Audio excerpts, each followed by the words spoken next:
Tiramihu Mehbooba Mufti to deliver her special address.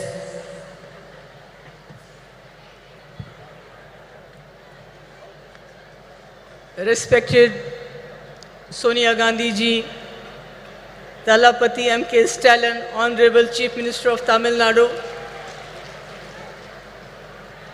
Kanimozhi, Karunanidhi ji, Priyanka Gandhi ji, Supriya Sole ji, Dimple Yadav ji, Subhasni Ali ji, Annie Raja ji, Miss Lesh Singh ji, Miss Rakhi Bidlan ji, and Miss Sushmita Dev ji, and all my brothers and sisters. I don't know whether I should call Akka and Anna. Is that right? This is for the first time I am making a speech by reading a script, because since I don't know Tamil, you don't know Urdu, so I'll try to be do my best. It's an honor for me to attend the 100th birth anniversary of Kalaingar Karunanidhi ji and to speak on a subject that is incredibly close to my heart, not just because I am a woman, but because I have gone through all that a woman has to endure during the life since the time she is born. Most people assume that women from privileged backgrounds like me have it easy, but that's not the case. Every woman, regardless of her religion, social status, caste, creed and color, undergoes tremendous challenges, sometimes simply to survive, let alone thrive, and I am sure the galaxy of women here will vouch for that. Even though born with privileged backgrounds, we have to work very, very hard, Female infanticide, child abuse, discrimination at home, discrimination at workplace, dowry deaths, rape, violence, and other atrocities keep happening to all of us. And one cannot simply state enough the huge role Karunanidhi ji played towards the emancipation and upliftment of women.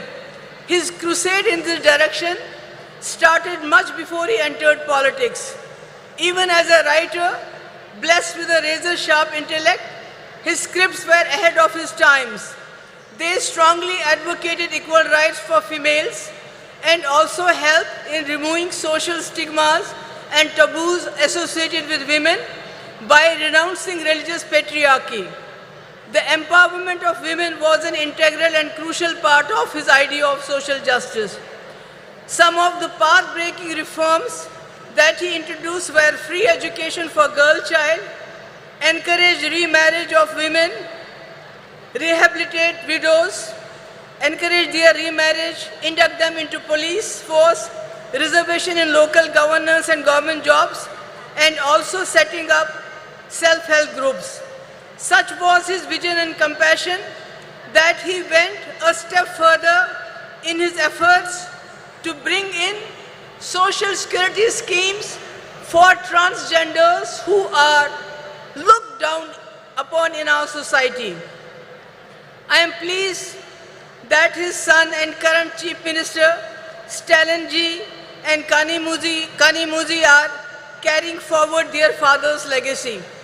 Many initiatives besides the initiatives like providing free bus, monthly financial assistance to girls studying in government schools, 1,000 rupee to housewives who are heading the family. What is really remarkable is his latest decision to certify women priests, 3 women priests. This is something remarkable. It is happening at a time when women are not allowed to enter religious places, whether they are Hindus or Muslims or whatever. This is really admirable, and I salute for this to you. And as far as I am concerned, I was Chief Minister just for 3 years, and I tried to bring in certain schemes for the girls. One was providing exclusive buses to the women, not free, but exclusive. But women had a sigh of relief because I know and these women know what we have to go through when we travel by public transport. I think we all know what happens to us. So the women were relieved.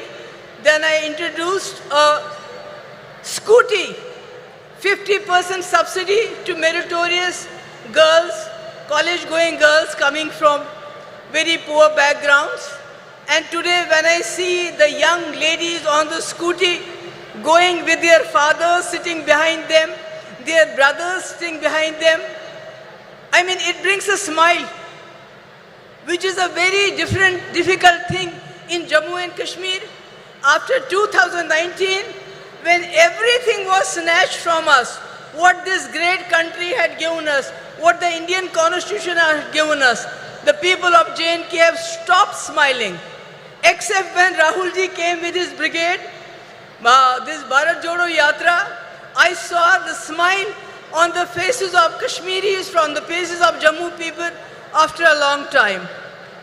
And then one more thing which I did during my tenure was to waive off stamp duty on the land that was purchased in the name of women. Can you imagine how many people started purchasing land in the name of their wives, their daughters, their sisters, instead of their sons? It was something, that 95% of the land was purchased in the name of women. But after I was gone, all these schemes were overturned and nothing is left today. Today when I am talking, making a speech at this point of time, there are conflicts going around the world. There are wars going in many parts of the world, like Palestine, Israel, Ukraine, Russia, and not to forget what is happening in our backyard Manipur.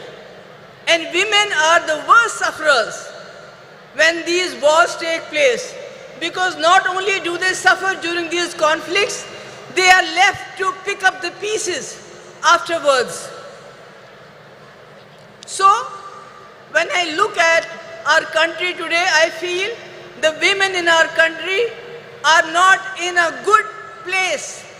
They are suffering because the government and the center, the economy is going down, the inflation is going up, unemployment is going up, everything is breaking the backbone of the housewife who has to make the two ends meet.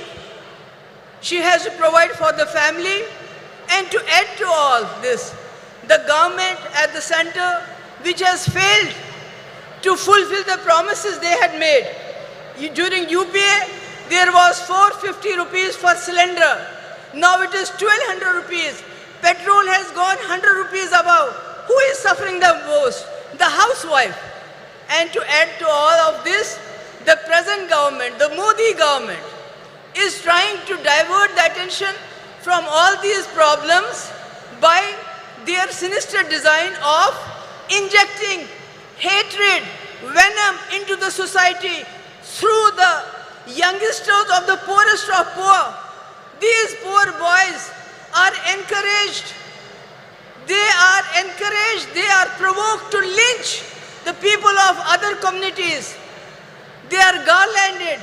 The people, the sons, the daughters of the ruling party are studying good education in and abroad. They are having good jobs, lucrative jobs. They are getting good contracts. And if they don't have a job, then they go and head the sports bodies of our country. But what about the poor children?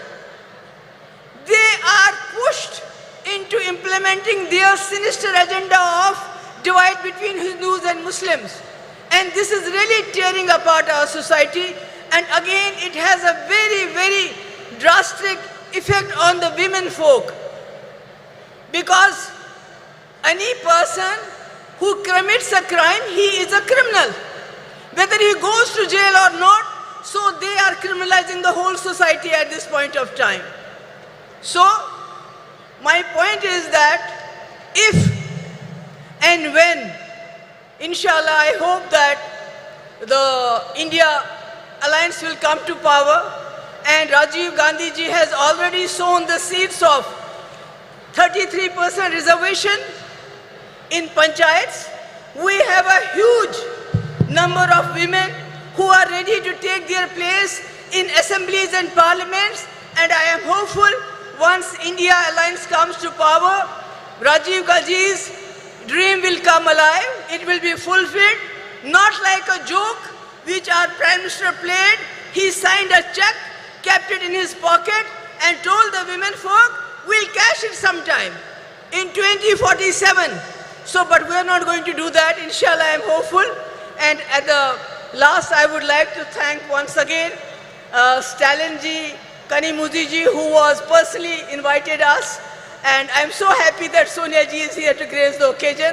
And thank you so much for bearing with me. I know I have not been able to, make you understand every word I said, but thank you so much. Thank you, ma'am. மதச்சார்பின்மைக்கும் ஜனநாயகத்திற்கும் நம்பிக்கை ஒளியாய் திகழ்பவரும் தலைவர் கலைஞர் அவர்கள் பெரிதும் மதித்த தலைவருமான காங்கிரஸ் கட்சியின் மூத்த தலைவர் அன்னை சோனியா காந்தி அவர்களை வரலாற்று சிறப்பு வாய்ந்த இந்த நிகழ்வில் மாநாட்டு பேருரையாற்ற அன்புடன் அழைக்கிறோம். அன்னை சோனியா காந்தி அவர்களின் உரையை மொழியாக்கம் செய்ய